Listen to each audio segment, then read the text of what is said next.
Ross here. Going to talk about some perch. You see, we've been catching some pretty good perch. Actually, I'm kind of a closet perch guy. Heck, we drove 34 hours to Cascade, Idaho to catch big perch through the ice. Big ones just do things differently, and realistically, a lot of times you have to have some different presentations. I was on a little bit of a road trip here recently, and it kind of reminded me of some different tactics that you're going to have to use.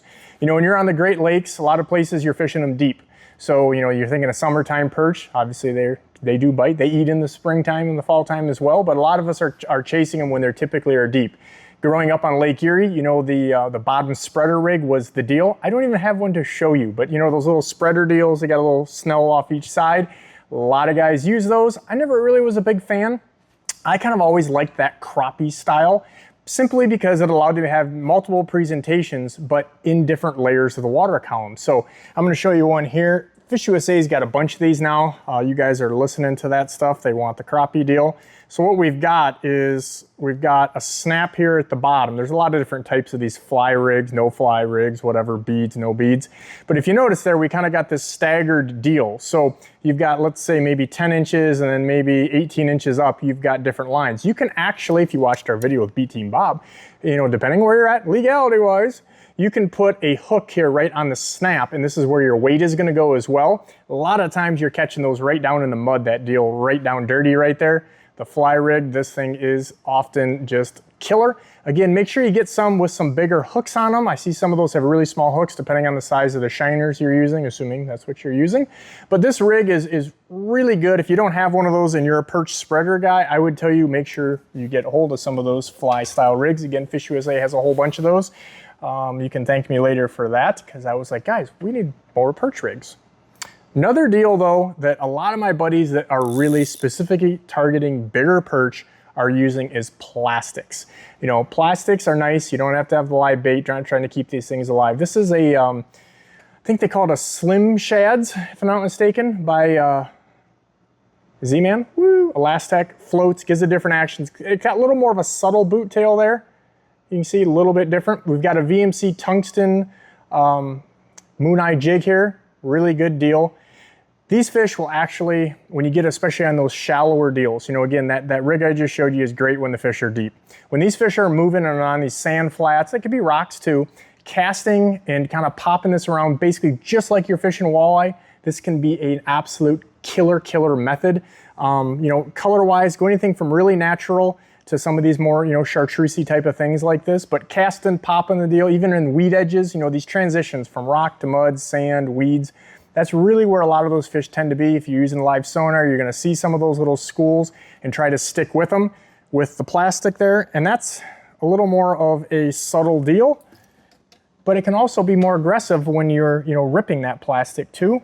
Another one of my absolute favorite ones here in the last couple of years has been the Z-Man TRD gobies. I mean, this thing looks exactly like a goby. See that little sheen in there? Hopefully you can see that like I do. Man, that is crazy. Looks just like a goby. Got that little boot tail as well. Same Elastec, it's gonna have that floating properties. I put this one on, you know, it's a little more of a finesse, right? Like we got the little more natural thing. I got news for you. Big perch love gobies. So I got a VMC tungsten swim bait jig head there. It's a little smaller, even though they're both 3/8, the one I just showed you in this one. This is like pure tungsten, so it's gonna be a little smaller, more compact, and it's got that red line hook. Razor sharp, I mean, unbelievable. That's the same thing I've been using for the walleyes there, casting with like worms and stuff like that. But this is another good deal to, again, work around when you're on those sand flats and you're kind of casting around, ripping through weeds, whatever it may be. These fish tend to like to kind of pin that to the bottom, and then they hit it pretty darn good. It is like walleye fishing. A lot of these rods even that you're seeing me use, they're G Loomises, but they're basically just a little bit of a lighter walleye rod. Because again, we're using bigger plastics. These fish are hitting really hard. But again, different places like the trip I just got back from, slip bobbers were also the deal. So when you get into those weed pockets, or if you're shallower and they're getting a little spooky from the boat, or just because, you know, if you can run multiple lines, casting a slip bobber out is the real deal. You know, especially even let a couple of them sit out while you just fan cast with jigs or what have you. Just an old school simple bobber. I don't want a bunch on this because I want this to go down easy. You know, these fish sometimes, especially on the live minnows, sometimes they just kind of hang a little bit.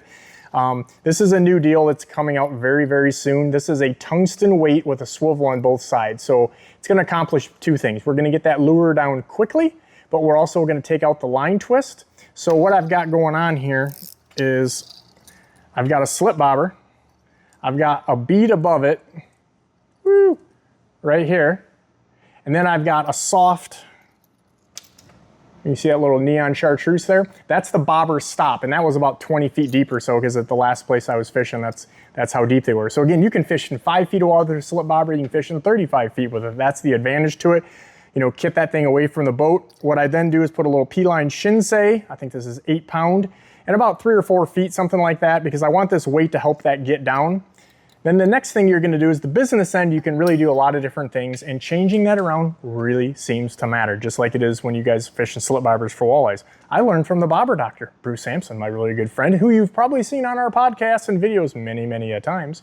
But this is just a little, basically a TRD style head there. That's all it is, like a Ned head.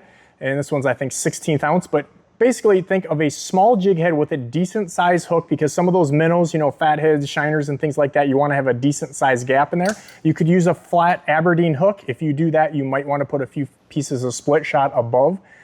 Some guys are going to put a bead on there. You experiment with a little bit of color versus not, a little bit of weight versus nothing. A lot of times that is going to make a difference. But again, if you're fishing deep, I would say you definitely want the jig head a little bit faster.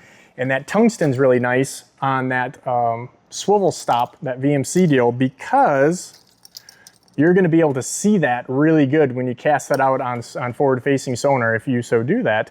Not to start another controversy, but that'll help you adjust that bobber stop really, really quickly. I even suggest just pitching it over the side really close in front of the transducer, and that way you can adjust that thing super fast. You don't have to do old school methods of, you know, using a bobber checker, a weight, whatever you want to call it. Not necessary. Make sure you rig these up. Use a rod that's a little softer. I'm using really just kind of the same live bait rods that I use for walleyes, 7.5 foot. This is a 902. This rod is super, super old. Had this one since high school. G. Loomis rod. Now, I'll tell you one of the other really good ones that when the fish are really particular, or if they're really far off the bottom or super tight to the bottom. I know that sounds crazy, but a drop shot. So I'm literally using the smallmouth drop shot rod that you've seen me use, we've talked about before. And it's a G. Loomis NRX. They make them in GLX, they make them in IMX. The NRX is crazy good if you want to treat yourself to something nice. But what we did there is we've got that hook tied in. That's a 1/0 or 1, no, it's a 1 right there. But again, size hook according to the bait that you're using. You know, they love leeches too, if you can get them, or they're legal where you're at. So we tie that little drop shot hook in. This is a VMC Redline, crazy sharp. And then if you notice how far, boop, all the way down here, what I've got is I've got a tiny little snap here. Boop. Okay. Dirty fingernails, we're using some crawlers and working today. So that little snap, the advantage on that is I'm gonna put my weight on. And again, I'm using a tungsten weight. I don't know where the heck they went. Oh, here they are. They're always rolling around the boat. So this is a newer deal too. This has got a swivel in it. This is a VMC tungsten. This is 3/4 ounce, believe it or not. See how tiny that thing is? Half the size or less than what they normally would be. Now the advantage to this is I can clip these weights on and off and don't have to when I want to change a weight, or I take them off when I run from spot to spot because it's so easy to do. The advantage there is we're not going to lose our distance on our leader. So when you find that hot dropper length, you know, you're not having to retie the whole thing, because it is kind of a pain to do that, especially since I have P-line Spin X braid on here. So my leader on the P-line Shinsei there is maybe, I don't know, 10 feet or something like that. So not having to cut that whole thing off. But the drop shot rig is how I caught a lot of those really big ones when they started sliding off the structure. We had no wind one day and it was really sunny, and so they dropped off and they were on the drop shot. Now the thing is I had 2 drop shot rods and let my buddy use the other one, and he was doing better with the shorter leader. So when you tie these up, if you got a couple rods or you're fishing with a buddy, put one here that this is probably a little over a foot. And then we had one that was maybe like 8 inches or so. And you know, when those fish are just barely sneaking off bottom, that short one is going to catch a lot more. So make sure you pay attention to the little things, because those will be the big things that catch you more fish. So you didn't think perch had to be fancy, and they don't have to be. But if you know a few things, have a few rods tied up, you're definitely going to catch more. Even these work on Lake Erie, you guys, if you want to try it. Or if you're not from Lake Erie. I can promise you we weren't fishing there when we caught those big ones. Now you know.